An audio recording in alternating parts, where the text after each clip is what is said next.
So ito na nga, nangangarap ang ating nyo na magkaroon ng iWatch. Kaya pumunta ako sa isang Apple Store.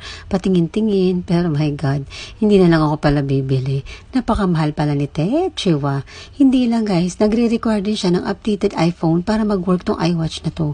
So diba, bibili rin ako ng phone? Dala-dalawa gagastusin ko. Well, ito na nga. Itong nakikita niyong hawak ko, hindi ito iWatch. Pero mukhang iWatch, diba? Ito ay ang Huawei Watch Fit 3.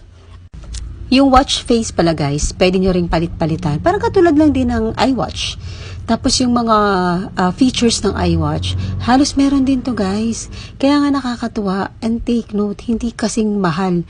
Parang 29 o 28 ata yung presyo ng iWatch. Ito wala pa sa kalingkingan ng presyo.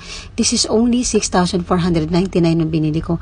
And ngayon, bumaba pa ngayong January, nasa 5,000 something na lang. So ano pang hinihintay nyo?